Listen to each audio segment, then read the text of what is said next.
હાલો મિત્રો, ફરી એક નવા વ્લોગમાં તમારા બધાનું સ્વાગત છે. હું અત્યારે આવી ગયો વાડીએ. આ ઘઉંમાં ખાતર ને પાણી બેને ભેગું ચાલે છે. આ ઘઉં હવે ટૂંકમાં નીકળવા માંડ્યા છે. ઓલી બાજુ સાઈડમાં નીકળી ગયા છે, આ બાજુ નીકળવાના પાછળ વાવેલા હતા. પાછળ મતલબ વાવેલા એક જ દિવસે હતા, પણ છેલ્લે જ પાણી પીધેલું હતું.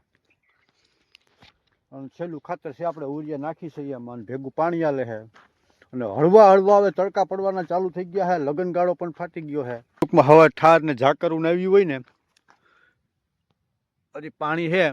આપણે કાલે સાંજે આવ્યા હતા ત્યાં તો ખાતર નાખી દીધું છે બપોર સુધીનું. બપોર સુધી એમાં ખાતર પડે એવી કોઈ જોગવાઈ નથી. ચલ્યો પાટડો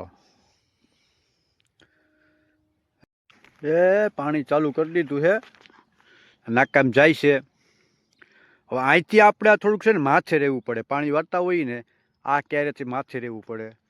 અહીંથી ત્યાં સુધી જાતું નથી. એટલે ટૂંકમાં વચમાં ધોરિયો નાખ્યો ને માથે રહેવું પડે. હાવ ટૂંકા ટૂંકા કટકા હોય. એ ધોરિયાથી ઓલી બાજુ પાણી જાય, આ બાજુ આવશે. અને આ ધોરિયાથી ઓલી બાજુ સેઠ સુધી જાતું નથી. જગ્યા બદલાવ નાખી હતી એ બતાવું. આપણે જો શિયાળું લાંબી મુદતની તુરડાઈ પાકી ગઈ છે. એક દી વાઢી નાખવી. હવે બતકવું બને દેખીને ભાઈ ગયું. જ્યાં અહીંયા મોટર મારે, ઓ હવે પાણી તો જો ઉતરું. હજી હમણાં 4-5 દી પહેલાં મોટર માંડી હતી ને, જોલું તો ખડ કેવું રહ્યો, ખડનો ડૂસો જ્યાં એ દેખાતો નહોતો, પાણીમાં હતો. 5 જ દિવસ થયા, અટાણે દેખાવા માંડ્યો. આ પાણી તો વધીને 10 દિવસ પૂરું. બાય બાય પાણી. 10 દિવસ મૂક્યા ભાઈ. આમાં નીકળી મોટરું જ છે. જો આ ખાડો ગયો ને એટલે આમ ધીરે ધીરે કાયમી આપણે ખબર પડશે ને, આમ આગળ હાલતું જાહે. આપણો આંકડો જો હનુમાન બાપાને ચડે ને શનિવારે, આ કટકાનું કહેતો તો અહીંયા ધોરિયો આવે. એટલું ટૂંકમાં 4 ક્યારા ધોરિયો આવે. અહીંથી પાણી આમે જાય થોડે કૂદી, અને આમે વાહ સુધી જાય. જ્યાં કટકે કટકે પાણી પીએ ને જો ઘઉં નબળા હાવ. ઘઉંને પાણી જોઈ પુષ્કળ. સિલાઈ ગદી ક્યારેક છે ને ઠેલીની એવી અવરી ગાંઠવારી આવી જાય ને, અને ખોલવીને માથાનો કઢાપો. તો જો અત્યારે ઉરિયા જાડું ઉરિયા છે, આમાં નાખી છે. ભેગું ભેગું પાણી ચાલુ છે. સિલાઈ નથી ખુલતી. ખુલી ગઈ. જાડું ઉરિયા દાણેદાર વાવણી ભરીને બપોરના 11:15 વાગ્યા છે. 3-4 ગોથા મારી લઈને પછી બપોરા કરી લેવું. પછી જમીન ફરી પાછા વર્ગી જવું. કારણ કે આપણે આગો ખૂટી ગયો છે. ઓલા બાજુ તાહણા માલતો હતો ને તેને માથે રહેવું પડે પાણીમાં. એટલે આગો આપણે બપોરના 12 વાગી ગયા. હવે ઠારી અત્યાર સુધી જો કે ખાતર પડે નહીં. હવે ફટાફટ આપણે 4 ગોથા મારી લઈ, પછી બપોરા કરી લઈને પછી પાછા વર્ગી જવું. તો હાલો, બપોરના 1 વાગી ગયા છે. બપોરા કરી લઈ વાડીએ. જોઈ ટિફિનમાં હું નીકળે. મસ્ત મજાનો જો લીમડાનો સાયો છે. અને અંદર તો હવે આ તડકાને ગરમી પડવા માંડ્યા એટલે અંદર તો કે પંખા છે, પણ બાયણે શુદ્ધ હવામાં મજા આવે ખાવાની. ફટાફટ બપોરા કરી લઈએ. આપણે ગામડામાં બપોરે જે ખાઈ જમીને એને બપોરા કહેવાય. ફટાફટ સિટીમાં જે કંઈ કહેવાતું હોય.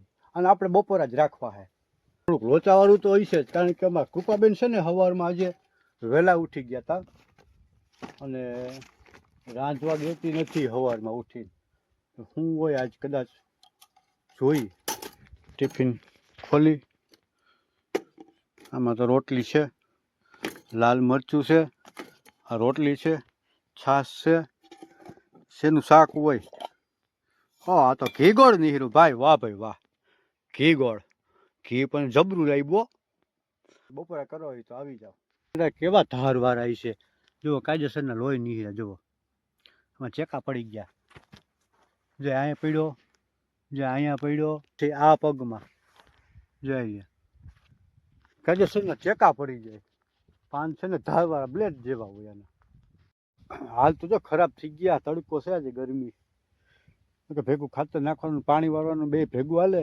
અહીંયા પાણી પહોંચ્યું છે, અને ખાતરની થેલી પડી ત્યાં સુધી આપણે ખાતર નખાઈ ગયું છે. એટલો આગો કરી લીધો છે. એટલે કાલ બપોર સુધીનો ટૂંકમાં સ્ટોક રાખવો પડે, કારણ કે બપોર સુધી ખાતર પાછું પડે નહીં. આમાં ઝાકરું ઠાર આવે છે. એટલે કોઈને ફટાફટ ચાય પાણીની ચુસ્કી લેતા આવી. 4:45 વાગ્યા છે, અને 5:30-6 વાગ્યા સુધી આપણે પાણી વારવું છે. આપણી પાસે માવા 2 પડ્યા છે. 2 માવા પડ્યા. અને આપણો મિત્ર છે ને એને આગળ પેલા ટીસ્યુ દેખાય એની આગળ પાણી વારે. હમણાં ફોન કર્યો તો મેં કીધું ફાકી છે નહીં મારી પાસે યાર, 2 કટકા ખવડાવી ને. કારણ કે વારે ઘડીએ મારી પાસે 2 કટકા લાવી તો 2 કટકા ઘણી વખત ખાઈ ગયો. તો મેં કીધું આ ટ્રાય કરી હાલો, દિયક નથી દેતો. તો એની પાસે ને ફાકી ખાવા જવું છે. આપણી પાસે તો ખરી જ આપણો ડોજ છે ને, આપણો કોટો આપણે હવારમાં લઈને જ આવ્યો હોય. હમણાં પંચસારામાં થઈને ડાયરેક્ટ એની વાડીએ જઈને ખાઈ આવી ફાકી. ફાકી ખાઈ આવ્યો.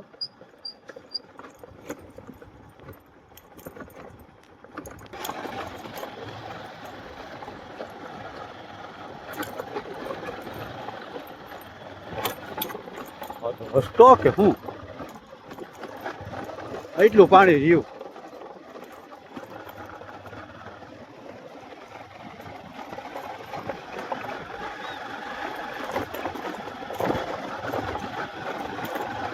અહીંયા આગળ એક ચોર વડલી છે, એનો પણ એક ઇતિહાસ છે.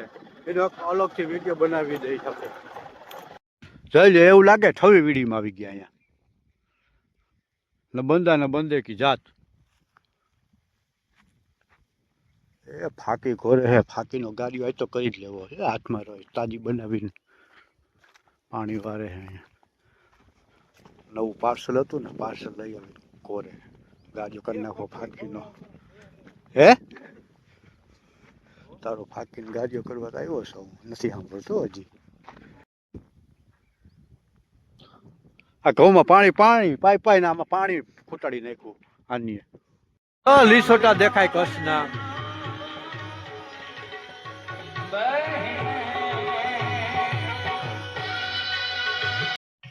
છેલ્લું નાખવું હે એટલે ઘઉં પાવાના બાકી છે હજી. પી નથી એમ કાલ પી રહે. એક નાખવું હે ને, વાળીને પછી 2માં મૂકીને ભાગી જવું હે. ત્યાં પછી છે ને જે આ ઘઉં પાવા બીજો આવવાનો છે. એને જો કે આપણી મોટરેથી જ પાણી પીએ છે. એ 2 હૈયારું જ છે ટૂંકમાં. એ આવી જાય ને તો આપણે 2 નાકા ભરાઈ જાય ને તો 8 વાગે આવશે. પછી આ ઘઉંમાં ચડાવી દે છે.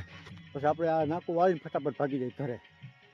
કુપલી સાંભળી, કુપલી કુપલી મારી કૃપા સાંભળી. अंधेरा भी हो गया है, सूरज ढल गया, घर जाने के लिए निकलेंगे. रात होने वाली है, अब हम घर जाएंगे. उधर जाकर देखेंगे हमारी कृपा क्या कर रही है यार. हमेशा कृपा यार, कृपा हमें बहुत याद आ रही है. तो फाइनली આપણે ઘરે પહોંચી ગયા છીએ. અમારે તઈની ઢીંગલીઓ છે ને લેસન કરે છે, કોઈ ચિત્ર દોરે છે, વિડીયો જોવે છે. ગૌરી ગીર ગૌશાળાના ગૌરી ગીર ગૌશાળાનો વિડીયો જોવે છે. એમાં એવું છે કે એને હે ને ભાઈ જમના કે જમના શું નામ, જમના ગાય છે ને થોડીક બીમાર પડી ગઈ છે અને એને એમ્બ્યુલન્સમાં લઈને 108માં લઈને જુનાગઢ હોસ્પિટલે લઈ ગયા છે ગાયને. આપણે ભગવાન દ્વારકાધીશ પાસે બધે પ્રાર્થના કરી કે ભાઈ એની ગાયને જલ્દીથી ભગવાન હાજી કરી દે. હે ગાય પ્રત્યે ખૂબ જ લાગણી છે માસભાઈને અને ભાઉબેનને. તો આપણે ભગવાન દ્વારકાધીશને આપણી કુળદેવી પાસે પ્રાર્થના કરી કે ભગવાન એની ગાયને જલ્દીથી સારી કરી દે. કૃષ્ણ ભગવાન તો ગાયોના ગોવાળ હતા, ગાયોના રખેવાળ હતા. તો આપણે દ્વારકાધીશ પાસે એવી પ્રાર્થના માગી કે એની ગાયને જલ્દીથી સારી થઈ જાય એવી પ્રાર્થના. અને જોકે એની ખૂબ લાગણી છે અને ગાય પ્રત્યે ખૂબ દાખલો પણ કર્યો છે. ડૉક્ટરને પણ બોલાવ્યા હતા, ઘણા બધા બાટલા પણ ચડાવ્યા હતા. એના વિડીયો તમે જોઈ લેજો ગૌરી ગીર ગૌશાળાના. અને ખૂબ જ મહેનત કરી છે ગાય પાછળ. અને અંતે એને હે ને જુનાગઢ હોસ્પિટલે એડમિટ કરવી પડી છે. 108માં લઈ જુનાગઢ લઈ ગયા છે અત્યારે. તો અત્યારે આજના વિડીયોમાં આટલું જ.